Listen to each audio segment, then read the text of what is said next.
Hola, ¿qué tal?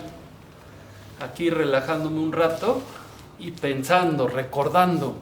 ¿Alguna vez has visitado las playas de Veracruz y de Tamaulipas? Playas como Tecolutla, Tuxpan, La Barra de Cazones, lugares muy hermosos. Son lugares a donde con algo de frecuencia pude visitar de niño. Pues en una de esas ocasiones fuimos a una playa diferente, no recuerdo cómo se llama, quizá haya sido en Tamaulipas, pero era alguna playa normal, similar a Tecolutla, pero salía un pequeño río, desembocaba ahí un pequeño río.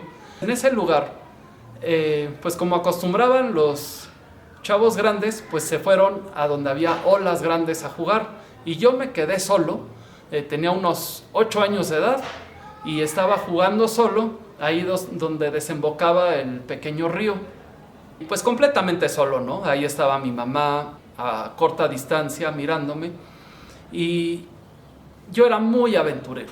Entonces algo que hice pues fue mirar ahí cómo se diseñaba ese lugar.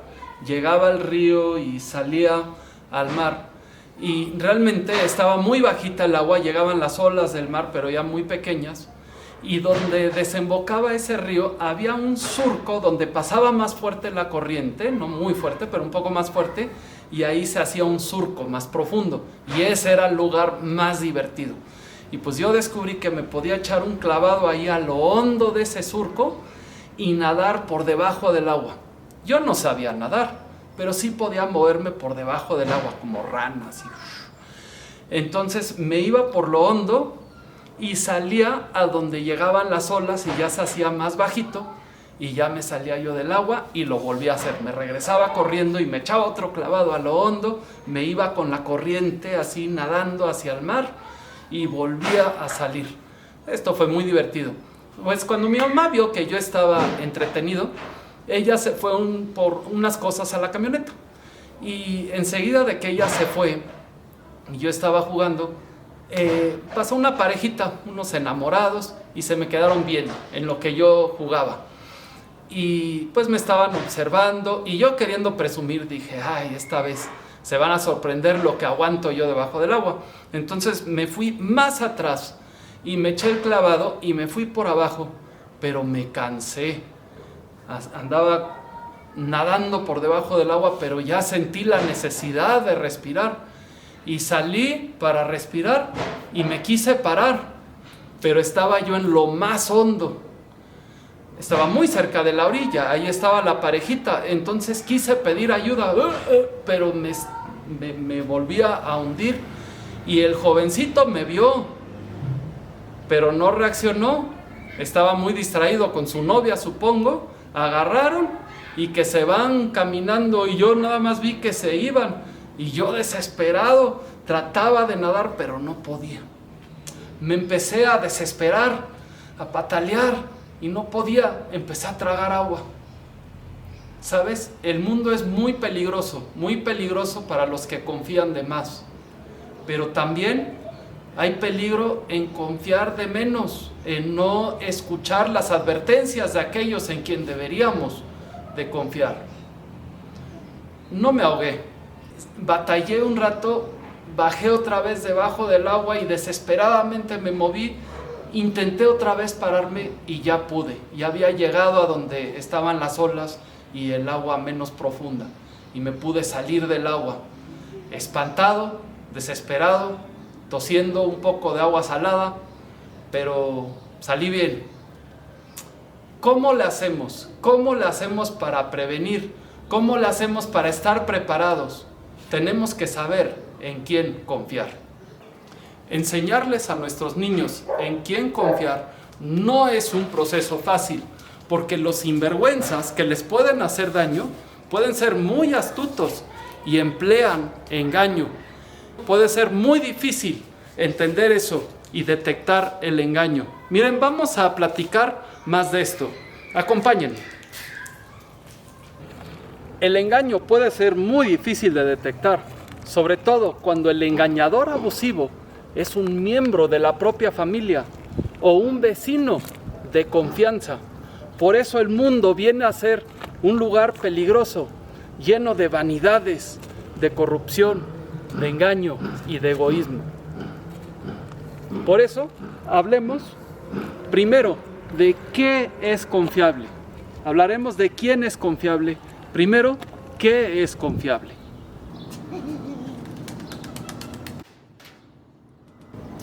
La tradición. Las tradiciones nos ayudan a identificar qué es confiable, porque nos hablan de un proceso de aprobación familiar y cultural, transgeneracional. La tradición gobierna lo que festejamos, lo que comemos, cómo comemos, qué hablamos, cómo lo decimos. Todo eso se gobierna por la tradición, y para muchos la tradición es confiable. ¿Qué es confiable? La Biblia es confiable. Es un libro mucho más antiguo que todas las tradiciones. Es un libro escrito por profetas antiguos, profetas cavernícolas, profetas nómadas de la edad de bronce. Y las partes más recientes de la Biblia fueron escritas en el tiempo de los romanos, en los tiempos de Jesús, por gente relativamente ignorante. Sin embargo, la Biblia ha impactado la vida de muchas personas y muchos la consideran confiable. Los creyentes consideran que la Biblia es la palabra de Dios. ¿Qué más es confiable? La ciencia es confiable. La ciencia es confiable. Desde Benito Juárez, aquí en México, se garantiza una educación gratuita y laica, o sea, no religiosa. En todo el mundo se ha vuelto común pensar que la ciencia es laica y que la religión es anticientífica. Pensando así, entonces la ciencia es más confiable que la tradición o la religión.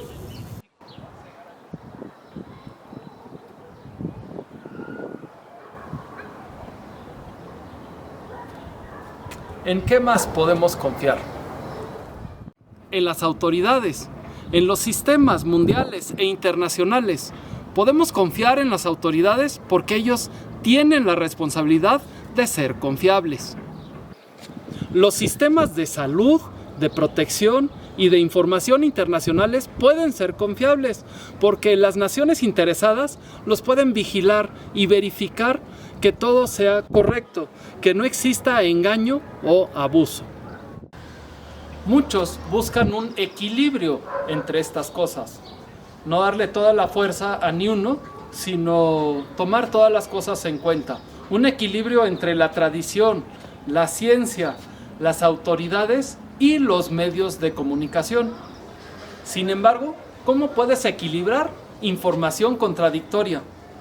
Mi abuelita me insiste que yo use su receta para curarme la tos, pero voy con mi doctor y él me dice otra cosa. ¿A quién le digo que sí? ¿A quién le digo que no? ¿O qué hago? ¿Les miento a los dos? ¿Cómo encuentro amor? ¿Cómo le hago para formar una familia? Pues de estas cosas hay muchas opiniones. Oye, consejero, ya me cansé de estar con esta familia y mi amor ya se volvió fingido. Un abogado y un psicólogo, ellos ya me dijeron que pues yo puedo arreglar esto. Yo puedo seguir lo que me dice mi corazón. Así puedo romper mis promesas y abandonar mis responsabilidades y abandonar a mi familia y seguir a una chica que me habla más bonito. Sé que esto suena mal, pero lo hago de corazón, con sinceridad y amor. ¿Es correcto este juicio? A muchos les molesta que los obligues a pensar. Por eso huyen del mensaje y recurren a sus amigos más alegres y borrachos, para que así no tengan que sufrir bajo ningún juicio y no tengan que estar en su juicio. Solo confían en su propio vientre.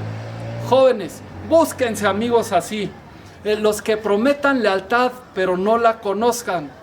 Les aseguro que son los cuates más divertidos. Agárrate un amigo así y un seguro de vida y de una vez servicios fúnebres. ¿Sí me entiendes? Es que nos está faltando astucia porque no sabemos en qué confiar. Y no sabes en qué confiar porque no sabes en quién confiar. Y al no saber eso, la gente más inadecuada te ha malinformado y te ha manipulado. ¿Por qué? Porque estás desprotegido. Ahora, la pregunta central: ¿en quién puedo confiar?